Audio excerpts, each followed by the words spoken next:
Ma fiancée a organisé un vote familial devant ma fille.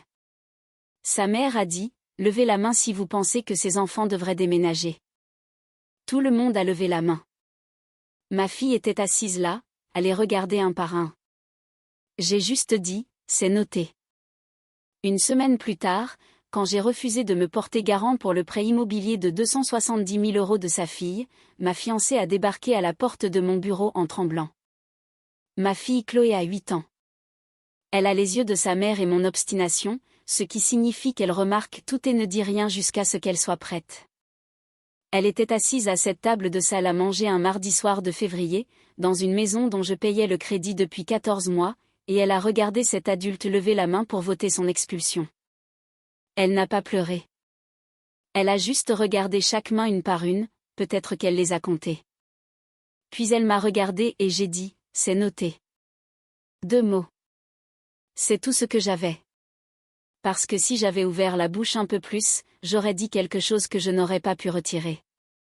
Et Chloé me regardait toujours. Mais laissez-moi revenir en arrière, parce que vous avez besoin de voir l'image complète. Vraiment. Je m'appelle Mathieu. J'ai 38 ans et je suis expert comptable basé à Lyon. Je fais de l'optimisation fiscale et de la gestion de patrimoine depuis 11 ans. Je dirige mon propre cabinet maintenant, j'ai 6 employés, et nous avons fait environ 850 000 € de chiffre d'affaires l'année dernière. Je suis fier de ce chiffre.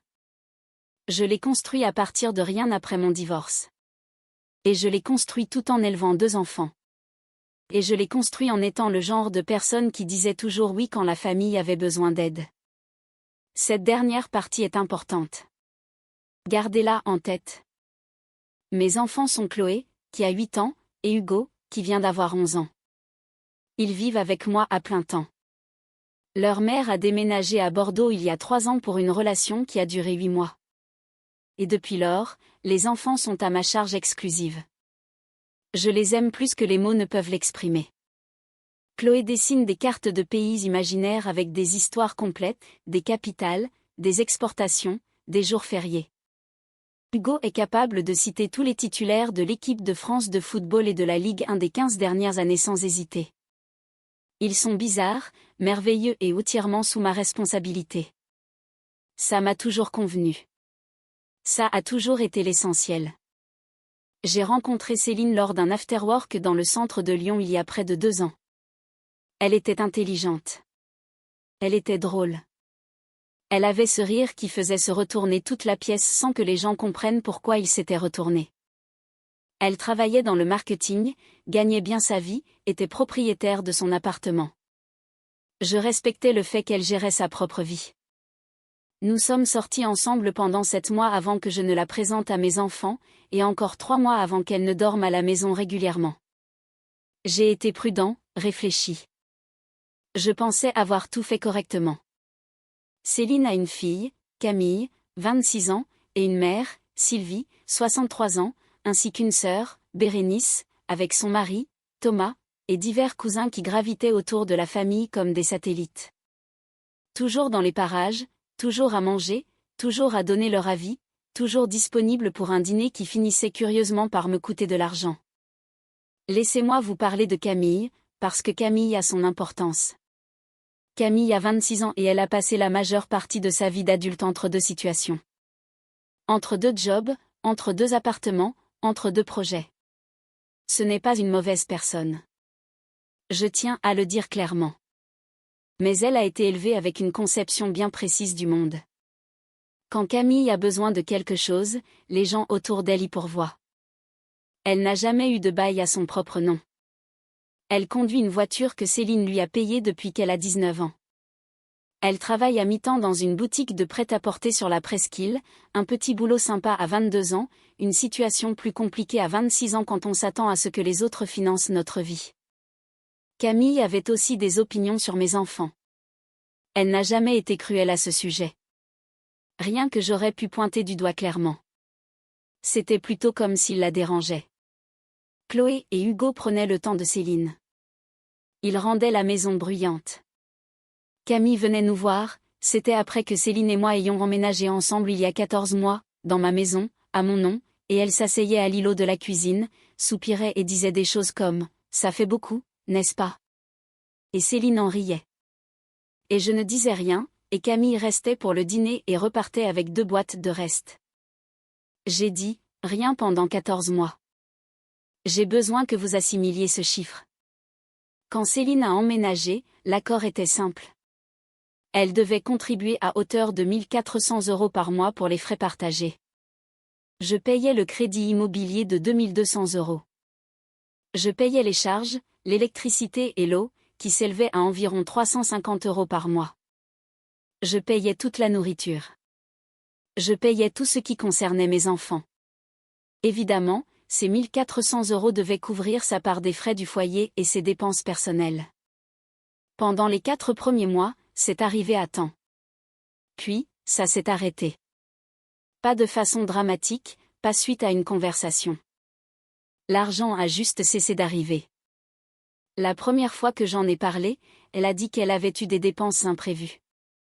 La deuxième fois, elle a dit que Camille avait eu besoin d'aide pour payer une facture. La troisième fois, et c'est celle qui aurait dû tout me dire, elle a dit que j'étais trop rigide. Que les relations amoureuses n'étaient pas censées ressembler à des transactions commerciales. Je me suis tue. Je me suis dit que c'était temporaire. Que les choses allaient se stabiliser. Que j'étais quelqu'un avec des moyens et que je l'aimais. Et aimer, parfois, c'est absorber les chocs le temps que l'autre retrouve son équilibre. Personne ne vous dit que si vous dites toujours oui, les gens cessent d'y voir de la générosité. Ils commencent à y voir une infrastructure acquise. Les contributions impayées se sont accumulées pour atteindre environ 15 000 € sur ces 14 mois. Et cela ne comptait pas l'argent qui partait dans d'autres directions. Les 500 € pour l'assurance et la carte grise de la voiture de Camille, les 1 200 € pour les frais dentaires de Sylvie, la fête d'anniversaire de Camille. J'ai aidé à financer 600 € pour privatiser un bar dans le centre, DJ inclus, pour une jeune femme de 26 ans. Bref, peu importe. Et je continuais à me dire que c'était temporaire, que si j'étais assez patient, assez généreux, la balance finirait par s'équilibrer. Elle ne s'est pas équilibrée. Ce qui s'est passé à la place, c'est ce mardi soir de février. Céline avait organisé un dîner de famille. Sylvie a apporté un gratin dauphinois. Bérénice et Thomas sont venus. 2 cousins, Manon et Paul, et Camille. 7 adultes en tout. Mes enfants étaient à l'étage, mais Chloé était descendue chercher de l'eau et était restée parce que personne ne lui avait dit de ne pas le faire. Je pensais que c'était juste un dîner. Ce n'était pas juste un dîner. Céline s'est raclé la gorge en bout de table et a dit très calmement qu'elle voulait discuter de la situation de vie à la maison, que c'était devenu compliqué avec les enfants autour, qu'il fallait parler de quelques ajustements. Et puis Sylvie 63 ans, à qui j'avais payé des soins dentaires, qui avait mangé à ma table des dizaines de fois, a regardé autour de cette table et a dit « Levez la main si vous pensez que les enfants de Mathieu devraient déménager. » Absolument toutes les mains se sont levées. Pas rapidement, pas avec gêne, de façon délibérée.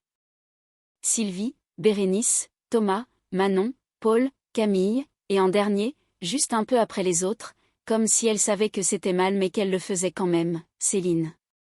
7 mains. Chloé est restée complètement immobile. Elle a regardé chacune d'entre elles. Elle n'a pas touché à son verre d'eau. Elle ne m'a pas regardé jusqu'à ce que les 7 mains soient complètement levées. Puis elle m'a regardé. J'ai dit, c'est noté. J'ai reculé ma chaise. Chloé, on va chercher Hugo et on se brosse les dents. Ma voix était posée. Mes mains tremblaient. Je ne m'en suis rendu compte que lorsque Chloé a pris l'une d'elles pendant que nous montions l'escalier. Elle n'a rien dit jusqu'à ce que nous atteignions le couloir. Puis, très doucement, « Est-ce qu'on s'en va, papa ?» J'ai répondu, « Pas ce soir. » Elle a hoché la tête comme si c'était la réponse qu'elle attendait. Elle est allée se brosser les dents sans dire un mot de plus. Je me suis assis sur le bord de mon lit dans le noir pendant 45 minutes. Je pouvais entendre la famille en bas discuter, manger comme si de rien n'était, comme s'ils ne venaient pas de voter l'expulsion de 2 enfants de la maison dans laquelle ces enfants vivaient. Comme si Céline n'avait pas levé la main. Quelque chose a basculé. Pas de la colère, pas du chagrin, le contraire de la colère. Juste froid, lucide, terminé. Le lendemain matin, après que les enfants soient partis pour l'école, j'ai ouvert mon application bancaire. 3 virements. Un vers le compte commun du foyer, 800 € par mois, mis en place automatiquement il y a 6 mois parce que Céline disait être stressée par l'argent. Supprimé. Un vers l'opérateur téléphonique qui, d'une manière ou d'une autre, incluait le forfait de Camille sur mon compte. Supprimé. Un qui permettait à Sylvie de payer ses abonnements Netflix et Canal+ avec ma carte. Supprimé. 12 clics au total. 15 minutes. Fait tranquillement sur le comptoir de ma cuisine avec un café. Que j'ai oublié de boire. Bon, maintenant, voici la partie de l'histoire où j'ai besoin que vous compreniez quelque chose sur moi. Je suis un expert comptable diplômé. Je fais de l'analyse et de la planification financière depuis 11 ans. Je passe ma vie professionnelle à créer des documents, des évaluations, des rapports de risque, des synthèses financières, de la documentation formelle avec des en-têtes, des numéros de dossier et des conclusions. J'ai produit, sans exagérer, des milliers de pages de ce genre de matériel. Je suis très douée pour ça. Je suis même, il s'avère, peut-être un peu trop à l'aise avec ça. 6 jours après le vote, Céline a appelé. Pas pour s'excuser. Pas du tout pour s'excuser. Elle a appelé pour me demander si je voulais bien me porter garant pour un prêt immobilier pour Camille, 270 000 €. Un bel appartement du côté de la Croix-Rousse. Camille avait trouvé un coup de cœur et avait besoin d'un garant parce que ses revenus et son dossier de crédit ne passaient pas tout seul à la banque.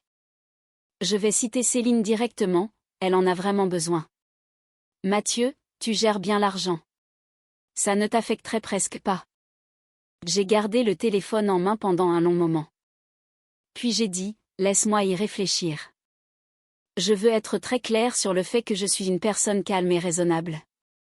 Ce que j'ai fait ensuite était calme et raisonnable, proportionnel à la situation.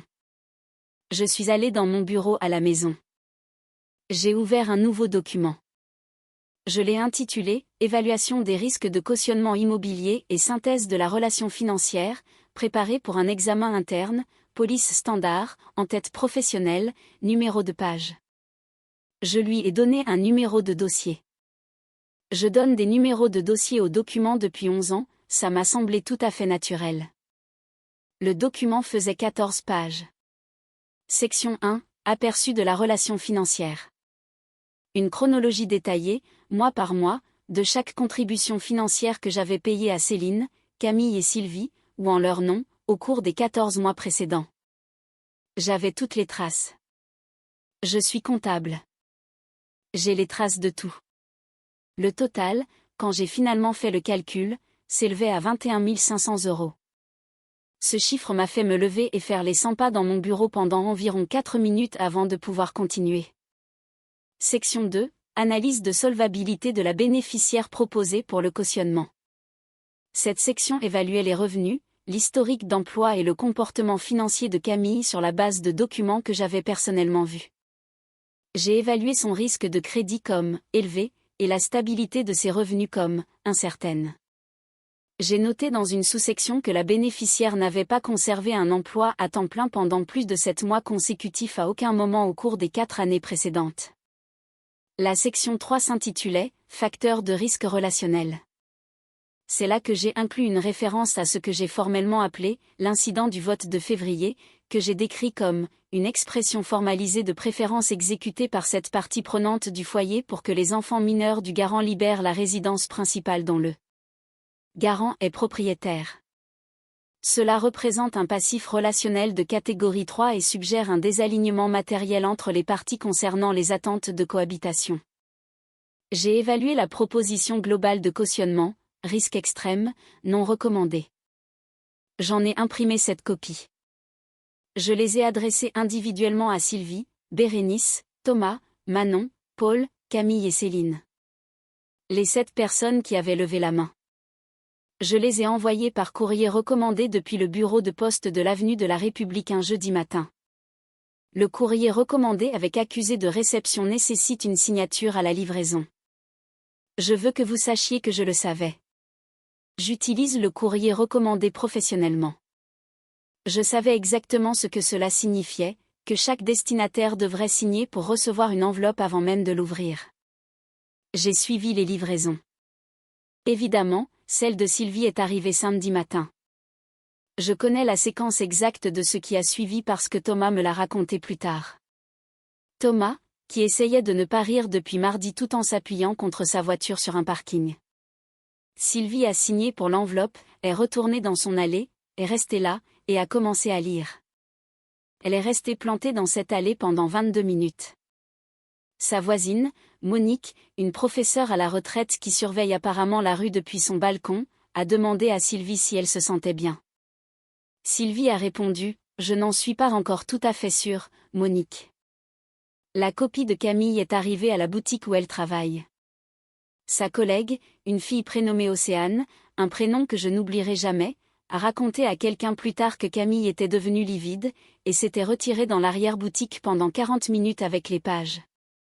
Quand elle est ressortie, elle n'a rien dit pour le reste de son service.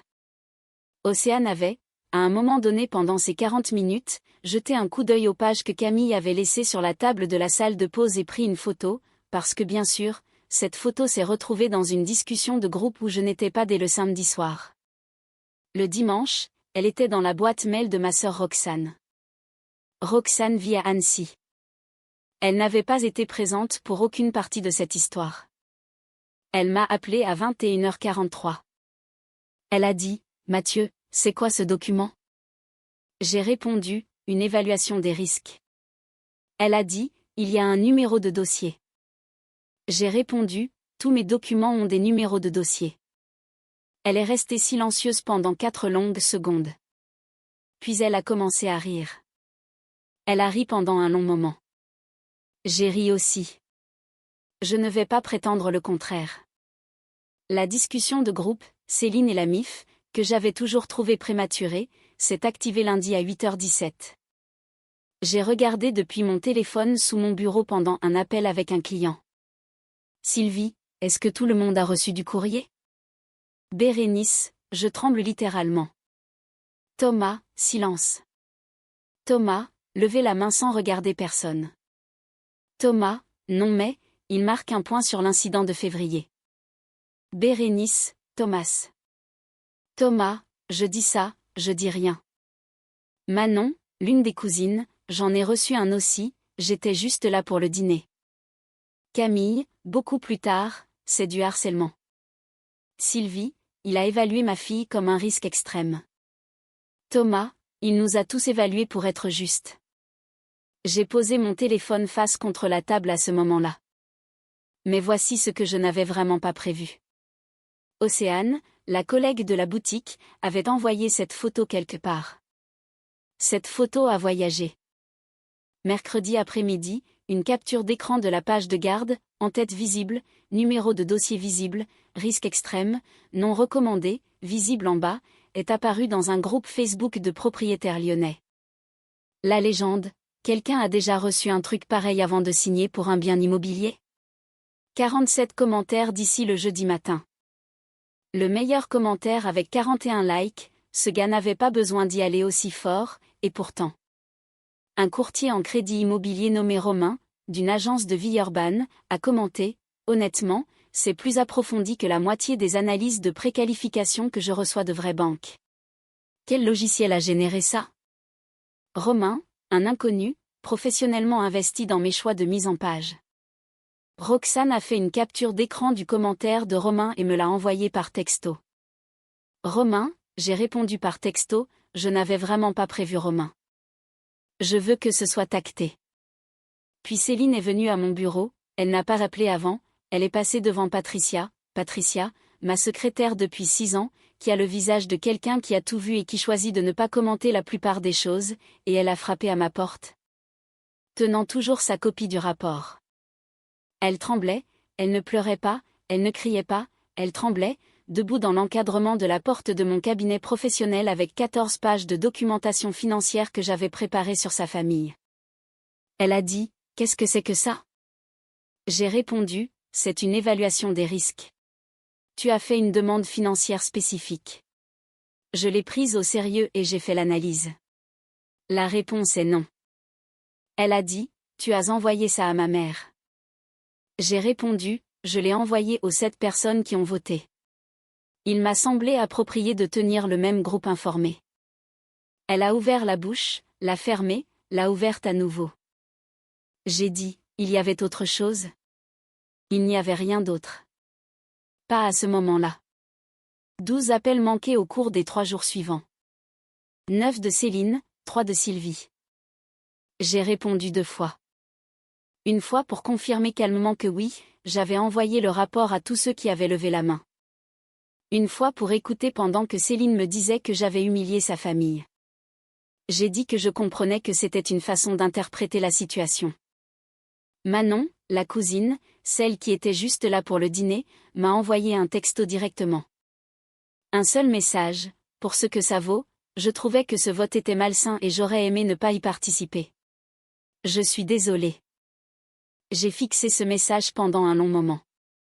La page Facebook de Sylvie a publié quelque chose vendredi soir. C'est dur quand tu mets tout ton cœur dans quelque chose et que les gens en qui tu as confiance ne valorisent pas ce que tu as construit.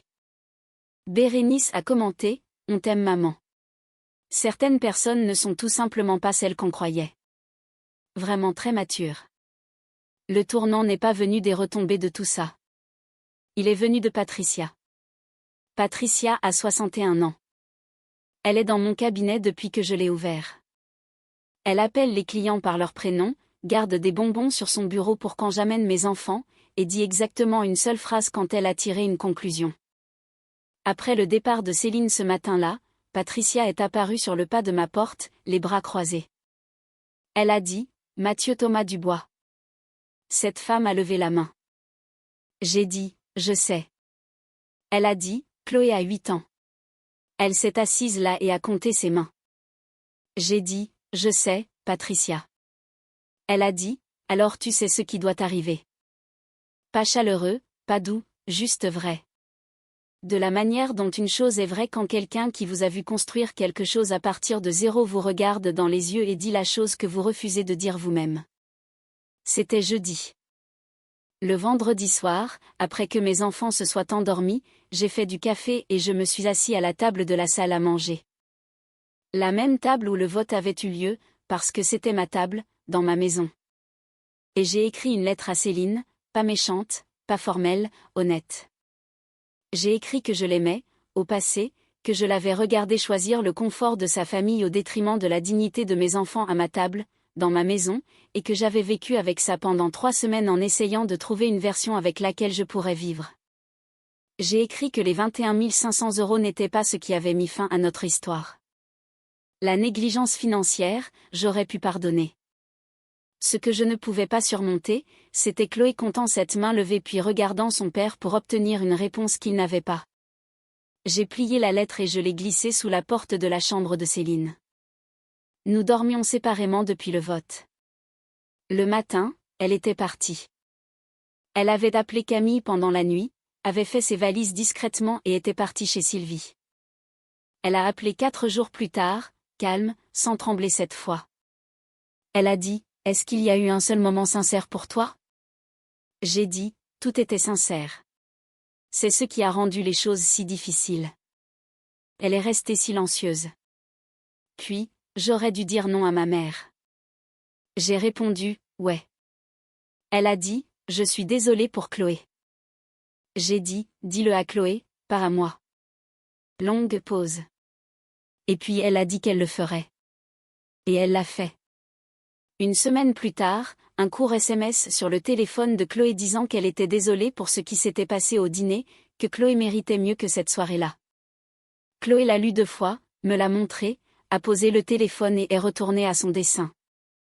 Après 1 minute, elle a dit qu'elle avait mal orthographié dessert.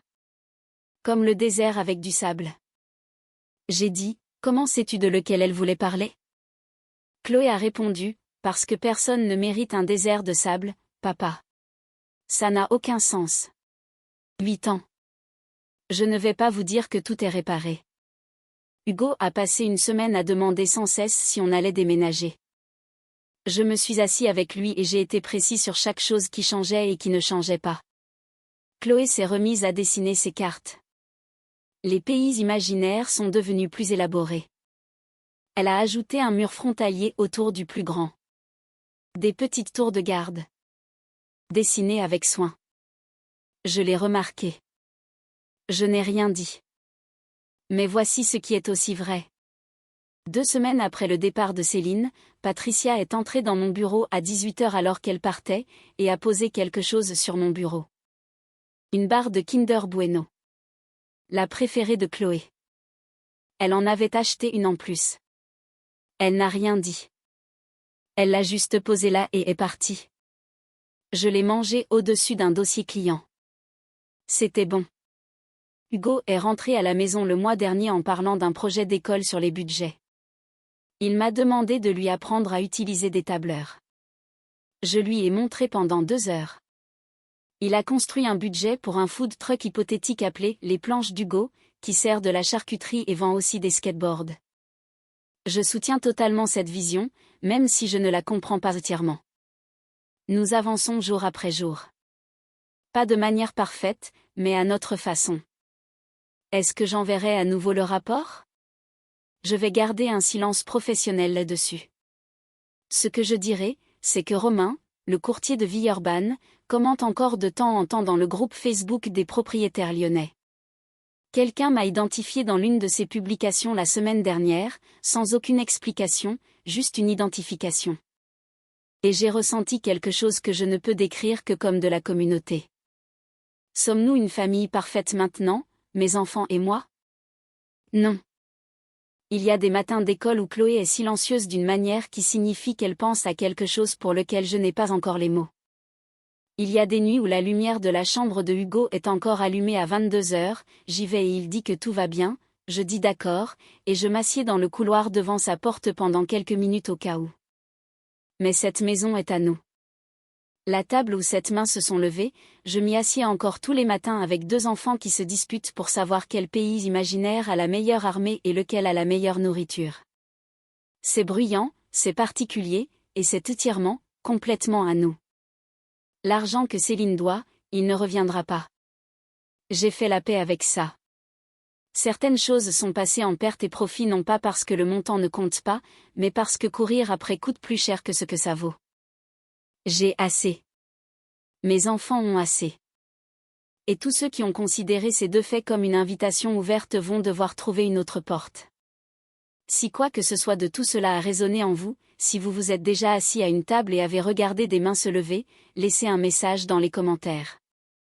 Je lis absolument chacun d'entre eux, généralement tard le soir avec un café devenu un peu froid. Si cette histoire a signifié quelque chose, un like aide vraiment plus que vous ne le pensez. Cela indique à l'algorithme que des histoires comme celle-ci, réelles, compliquées, qui ne se résolvent pas parfaitement, valent la peine d'être trouvées. Merci d'être là, d'être resté jusqu'au bout de celle-ci. Ça compte plus que je ne saurais l'exprimer.